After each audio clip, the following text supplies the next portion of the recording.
Magandang araw, sambayan ng Pilipino. Magandang araw, mga kababayan. Kasama niyo po ngayon si Ka Eric sa isa na namang episode ng Balita at Talakayan. Maraming salamat sa patuloy ninyong pagsubaybay, pagtangkilik, pag-promote at pagmamahal sa ating Ka Eric Celis YouTube channel at sa pagsuporta ninyo na lumaki at lumawak ang ating subscribers, lumago ang ating viewers at nang lumakas din po ang ating advokasya. Utang na loob ko po yan sa inyo at ng aking pamilya dahil malaking tulong po ang ating YouTube channel para tayo ay mag-survive habang tayo ay nakikipaglaban kasama ang mamamayan para sa isang matino, matuwid at talagang para sa mamamayang Pilipino na uri ng panggobyerno sa ating bayan. At maraming salamat sa inyong pagtangkilik also sa aming tandem ni Ma'am Lorraine sa Bigwas ng Agila. Huwag niyong kaligtaan mayroon pong Facebook page at mayroon ding Facebook, YouTube channel pala, ang Bigwas ng Agila. Uy, sumasabog ang mga balita, tuloy-tuloy Bibigyan po natin ng pansin at pagpupuna itong nangyaring kabastusan dyan sa loob ng House of Representatives. Laban sa isa nilang miyembro, no? We're talking about kung paano nung nakarang araw, pinatayan ng mikropono, tinanggalan ng maze yung symbol ng House of Representatives at sinarado po nila at iniwan na nakatiwangwang ang supposedly ay privileged speech ni Congressman Leandro Libeste. Subalit, hindi po nagpatinag itong batang kongresista mula sa Batangas, no? Anak po ito ni Senator Loren Legarda at ni dating Governor Tony Libeste. So may sinasabi din, may kakayanan din po ang batang ito. At yun nga, the other day, natuloy nga ang kanyang privilege speech at talagang sumasabog ang kanyang mga pagpapasabog, mga kababayan. At to react itong mga attack dog nila Marcos at nila Recto sa loob ng House of Representatives. No? Unang binanggit ni Congressman Leandro Libeste na umiiral pa rin po ang sindikato sa loob ng gobyerno ni Marcos. And he was referring into the collusion, ang pakikipagsabwatan po sa pagitan ni Executive Secretary Ralph Recto at itong kontraktor na very controversial na itinuro ni Saldico at ng iba pang mga contractors na isa sa mga notorious na tagapagbenta ng mga proyekto na pinagkakakitaan nila kasama po si Romualdez at si Marcos. We're talking about Congressman Edwin Gardiola. Taga Batangas yata ito, pero at the same time, ginagamit niya lang ang mga construction workers. Mantakin mo, ang kanyang party list tinawag niyang Construction Workers Solidarity. Wow! Hindi naman siya nagbibigay ng kabutihan at ng anumang benepisyo o pagtangkilik sa totoong interes ng mga kawawang kapatid natin na mga construction workers. Ginamit niya lang pong pangalan nito ng mga construction workers para magbuo ng party list na maging negosyo niya. Ano po ba ang buod, no, pinakalaman at esensya ng naging pagbubunyag on the floor of the House of Representatives na ginawa sa privilege speech ni Congressman Leandro Libeste? Una, sinasabi niya na umiiral ang pakikipagsabwatan ng Office of the President through the Executive Secretary Ralph Recto, who is the little president. Ibig sabihin po, among the cabinet secretary, si Ralph Recto ang tinatawag na primus inter pares. Ang ibig sabihin po, the first among equals. Sapagkat direkta po ang kanyang authority sa presidente, hindi lamang bilang alter ego, kundi direct imprimatur of the president ang kanyang mga ginagawa. Kaya naman po, very serious at nakakabahala itong naging pagbubunyag na ginawa ni Congressman Leandro Libeste dahil ayon sa kanya, kasabwat ni Ralph Recto sa operasyon ng sindikato na uri ng pagbebenta ng mga proyekto, pundo at kung ano-anong mga kalapastanganan sa pangungurakot sa gobyerno na ginagawa nito allegedly upon the speech pointed out by Congressman Libeste, at ito rin po ang naunang inihayag ni Congressman Saldico na kasama niya ito sila Gardiola, even itong mga iba pang mga taga DPWH sa Cabral Files, lumalabas pong pangalan ni Edwin Gardiola. Sinabi ni Congressman Leandro Libeste na pinunduhan di umano ni Congressman Guardiola ng mahigit 1 bilyon na pesos ang kampanya, kandidatura ni Vilma Santos at ng anak nito na si Lucky Manzano o si Luis Manzano. At namudmud ng mga hundreds of millions of pesos. Kasama po ang pagpunta nila sa distrito ni Congressman Leandro Libeste, nila Ralph Recto, upang ipasiguro na mananalo si Vilma Santos at ang kanyang anak na si Luis Manzano o Lucky Manzano, na hindi naman nanalo. Si Vilma Santos lang ang nanalo. Ngayon, ang punto de vista ni Congressman Libeste, very simple. Ano ang investment return?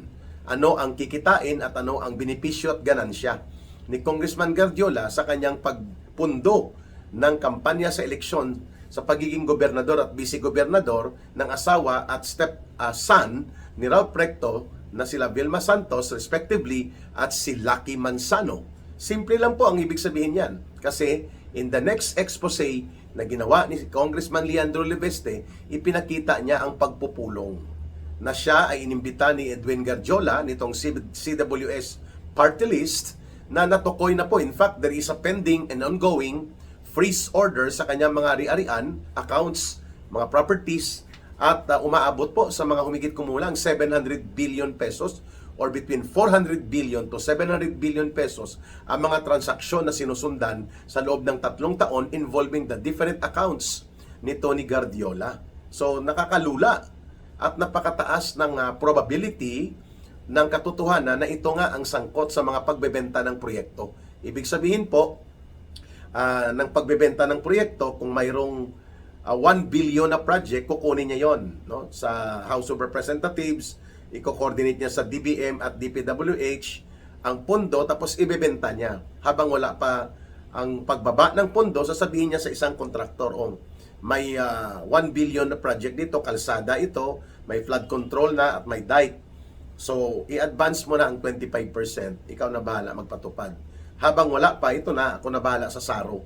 Yan po ang bintahan na sinasabi. So, sa 25% ng 1 billion, that's 250 million. So, according kay Saldico, mapupunta kay Martin Romualdez dyan ang 10%. So, 10% of 250 million is 25 million kaagad kay Martin Romualdez. Then, ang isa pang 10% sa Malacanang. Either si Ralph Recto yan, si Bersamin dati, o kaya si Marcos Directa. Basta may 10% din doon. So, 20%. Ang 5% kay Guardiola yon. Iyon ang sabi ni Saldico sa kanyang mga revelation. So, yung 5% ay mga nasa around how much? Mga 12 million din po, mga kababayan, no? So, makikita natin na hindi ito simple na mga diskartihan, ano? Hindi lang pala 250 million, ang 1/4 niya pala, mali ang computation ni Ka Eric. Ang 1/4 ng 250 million ay mga nasa 50, mga 70 million, 65 million. 65 million kay Romualdez, 65 million din po doon kay Marcos Jr. So, 20% na yon ng mga kababayan at ang maiiwan ay pagpapartidahan nila Guardiola at ng sindikato nila. So, for every 1 billion, 65 to 100 million according kay Saldico ang napupunta kay Romualdez. Ganon din po kay Marcos Jr. At ang isa sa facilitator nito doon sa pagbubunyag ni Saldico ay si Edwin Guardiola. At iba pa, like Dong Gonzales, lumalabas din pong pangalan niya. Ngayon, ito ang pinakapunto ng privilege speech ni Congressman Leandro Libeste Sandro Marcos tuloy. Involved din po yan sa mga bilyones ng mga ghost projects sa Ilocos Norte as per revelation ni Congressman o ni dating Governor Chavit Singson. So si Guardiola at si Ralph Recto, ibinunyag ni Congressman Libeste na nag-meeting sila, may mga petsa, no? April, ganito, ang lugar, Nasugbo, etc., Punta Fuego, at inoferan siya dito sa bintahan ng mga proyekto all over Batangas. Ayun. Napumalag siya kasi sa tingin niya ito ay sindikato, sistematikong pangungulimbat at pagnanakaw sa kaban ng bayan. Mantakin mo, babawasan ka agad ng 25% ang project, mga kababayan. Ha? So, at hindi pa na ipapatupad, pinapartida na, kinakash advance na ng mga kontraktor. At si Guardiola ang isa sa itinuro ni Cabral Files kay Undersecretary Cabral na isa sa notorious na sa record na nagbebenta ng mga proyekto. And we're not talking only of 1 billion pesos worth na mga proyekto at hindi lang flood control projects. So mabigat po itong naging pahayag ni Congressman Leandro Leveste sapagkat ang nagagamit ngayon explicitly ay ang Office of the President. At kung alter ego directly ni Marcos as the little president at maimprimatur ni Marcos ang mga ginagawa at mga pinipirmahan at mga ini-execute ni Ralph Recto at bilang executive secretary siya ang tagapagprotekta at tagapagkumpas ng sindikato sa pagbenta ng mga proyekto upang ito ay pagnakawan at durubuhin nila Garjola at ng sindikato according sa talakayan at pahayag na ginawa ni Congressman Leandro Leveste. Mga kababayan, hindi isa itong seryoso na dapat na imbestigahan. Pangalawa, binanggit pa ni Congressman Leandro Leveste na si Ralph Recto at si Garjola din ang pasimuno ng mga wedding sa Batangas at paligid ng mga bayan at may tinawag siyang kumpanya na Refresh Gaming Corporation. At ang Refresh daw, ginagamit ang front ng STL para palusutin ang mga wedding o illegal numbers game by the hundreds of millions din po ang kinikita dito. Matindi po itong pagbubunyag na ginawa ni Congressman Leandro Leveste. Nantakin mo, from the Office of the President, kung mananatili po dyan si Ralph Recto, na notorious din po ang record nito. Ito din ang itinuro ng Korte Suprema na mali ang kanilang ginawa ni Marcos Jr. Technical malversation yon. Equivalent po yun sa pangbubudol sa pundo ng bayan na nawala sa PhilHealth 60 billion pesos at pinabalik sa kanila. At sabi ng Korte Suprema, hindi nyo pwedeng gagalawin yan. Pero ang diskarte na wala na yung pundong 60 billion, pinalusot lang nila sa kunwari ay ginamit sa infra projects, pero yun pala ay nasa mga ghost projects. Yan. Tinatawag din po ito na Vatman. Kasi pasimuno din po ito si Ralph Recto ng pagpataw ng pangsakripisyo at panglatigo ng mga buwis laban sa mga ordinaryong mamamayang Pilipino sa pamamagitan ng value-added tax at mga expanded value-added tax. So, itong gaming corporation na nai-involve sa wedding at illegal numbers game na pinapayungan at pinoprotektahan ni Ralph Recto through kay Garjola, ibinunyag din ni Congressman Leandro Leveste. Matindi po ito, kaya hindi katakataka umuugong ang balita. Papalitan daw ni Marcos Jr. at sisipain si Ralph Recto at ipapalit si Benhur Abalus, ang dating DILG Secretary ni Marcos Jr. Matunog-tunog na mga balita itong ating nakakalap dito sa nangyayari ngayon. At itong kulukoy, si Boy Junket na sinipa ni Pangulong Duterte sa gobyerno, itong numero 1 din sa pagkakasangkot sa mga pangungurakot, sa mga ayon sa mga lumalabas na balita, itong ex-komunista na si Terry Ridon, tudo hataw. No? Siguro inutusan, tinawagan ito ni Ralph Recto. No? At nilabojit din na birahin mo si Leandro Leveste. Pinapa-strike out niya ang privilege speech na nilalaman ng inihayag ni Congressman Leandro Leveste. Hindi natin pa nakukuha kung inaksyonan ito ng pamunuan ng House of Representatives at ng mga kasamahan nila dahil ayaw nilang manatili itong very serious at mabigat na mga pagbubunyag na ginawa po ni Congressman Leveste. So, kung totoo ito, dahil ang sagot lang ni Ralph Recto, sinungaling yan, may saltik sa utak si Leandro Leveste, pero hindi niya sinagot ang mga mabibigat na mga pagpupuno ng punto na binigay ni Congressman Leveste on the floor. Number 1, protector siya ng mga operation sa sindikato ng pagnanakaw sa mga proyekto ng gobyerno na ipinapatupad ng grupo nila Garjola. Itong si Congressman Edwin Garjola, I think is active pa dyan bilang party list representatives, yun nga po, ng CWS party list.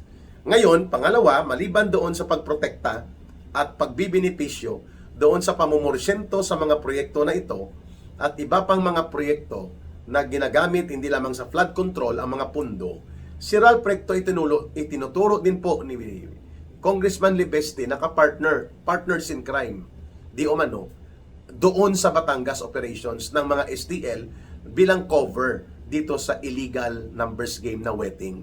mabigat po ito mga kababayan. Imagine, the first among the lineup of the President's alter ego as Cabinet Executive Secretary niya, si Ralph Recto, ay ginagamit itong puder at kapangyarihan sa Office of the President para magpayong sa pag-operate ng mga sindikato ng mga personalidad, allegedly, kagaya nitong Edwin Garjola, na nagkukunwaring kongresista gamit ang party list, pero yon pala bintador at dealer ng mga proyekto na itinuro din po nila Saldico at ng iba pang mga testigo na mga kontraktor. Ayun! We are very thankful na mayroon pong malakas ang loob na pagbubunyag sa sistematiko, organisado at malinaw na mga sabwatan ng mga alipuris ni Marcos sa pagkakaroon ng very organized criminal gang and syndicate operations para limasin at ubusin po ang kaban ng bayan. Saludo po kami, Congressman Leandro Libeste, sa katapangan ninyo at lakas ng loob na isiwalat po ang ganitong iskandalo. Kaya kaninang umaga naka-receive po si Ka Eric, maaga pa, madaling araw, ng mensahe na si Executive Secretary Ralph Recto ay mukhang paalis na. Sisipain na rin nila Marcos dahil sa iskandalo na ito at nakahanda ng mag-take over sa kanya si Congressman o sa dating DILG Secretary Benhur Abalos. Kung totoo ito, mukhang tinatamaan na rin ng kapal ng hiya ang gobyerno ni Marcos para panatilihin pa ang isang napakalinaw na pag-uugnayan kasi detalyado at mayroon pong walang pag-aalangan na personalidad na ipinakita ni Congressman Leandro Libeste kung paano niya sinalaysay ang malakihang transaksyon at mga pagkakasangkot sa iligal na gawain, partikular sa sistematiko, organisado at malawakang mga korupsyon gamit po ang bintahan ng mga proyekto, pamumursyento, hindi lamang sa Batangas kundi sa iba pang mga transaksyon involving itong subunit ng sindikato sa pandarambong at pangungulimbat na kinukumpasan nitong Edwin Garjola na itinuturo nga nila Saldico ng Cabral Files at mismo ni Congressman Leandro Libeste na inoferan siyang gawin ang pagbebenta at pamumorsyento ng mga naturang mga proyekto upang sama-sama sila sa sindikato. The only answer na inilabas po ni Ralph Recto ay baliw, sinungaling at nasisiraan ng ulo ang batang yan. Wow! Let's stick to the facts. Sagutin mo ngayon ang mga punto por punto na pagbubunyag na ginawa ni Congressman Libeste on the floor at nakita at narinig ito sa buong bansa and even abroad kung saan po nasusundan ang mga pangyayaring ito sa media at sa social media. Ikaw ba ang protektor ni Edwin Garjola? Kung bakit hindi siya nakukulong at hindi siya nakakasuhan? At bakit parang walang update doon sa multi-billions, hundreds of billions of pesos na dumaan ng mga transaksyon sa kanyang mga accounts, sa kanyang mga ari-arian na hinahabol sana ng Anti-Money Laundering Council, biglang nawala. Biglang tumahimik. Yun ang banggit ni Congressman Leandro Libeste. Pinoprotektahan at kinakasabwat ni Ralph Recto at ginagamit si Garjola para po sa sistematiko at organisadong paglulunsad ng mga kurakot at pandarambong sa gobyerno in the guise of selling out projects. Pero karamihan nito ay pinagkakakitaan at ginagamit sa pangungurakot, ghost projects or substandard at kinakash advance. Ang mga pera hindi pa bumababa at lumalabas sa kaban ng bayan na kuhaan na ng ninakaw at pinapartida. And dumudugtong si Garjola kay Romualdez at dumudugtong din siya dati sa mga tauhan ni Lucas Bersamin, kagaya ni Adrian Bersamin na itinuro na rin at sinabi na rin ni Congressman Libeste na alam nila Adrian Bersamin at Yusek Jojo Cades na si Garjola ay isa sa mga nagdi-deliver ng mga pera. Kung hindi direkta kay Saldico, mismo si Garjola ang nagpapacilitate ng delivery.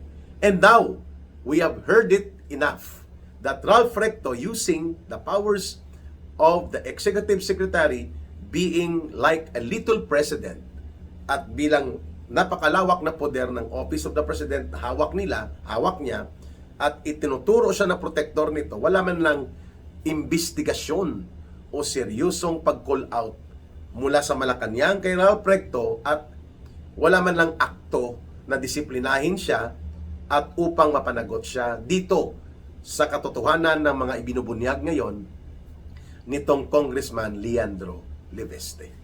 Wow! The whole government under Marcos is a government of corrupt, plundering, criminal syndicate. At ito ngayon ang kinumpirma ni Congressman Leveste sa kanyang privilege speech na nais pang ipatanggal ng grupo ng mga buaya at mga kurakot na politiko na ang ginamit nilang bulldog attack dog nila si Tere Ridon, na ipa-strike out daw ang naturang mga bombastic revelations mula kay Congressman Leveste. Abangan ang mga susunod pang mga balita at kabanata ng ganitong uri ng mga pagtatalakay at pagbubunyag dyan sa loob ng House of Representatives. Maraming salamat sa inyong pagsubaybay, pagsuporta, pag-share, pag-promote ng ating videos. Mabuhay po kayo, mahalin natin ang bansang Pilipinas. Walang ibang magmamahal nito, kundi tayo ring mga Pilipino. Para sa Diyos at sa Pilipinas nating mahal, may God bless everyone and may Allah will be with those who are Muslim brothers and sisters. Bye for now. Ito po si Ka Eric. Mabuhay!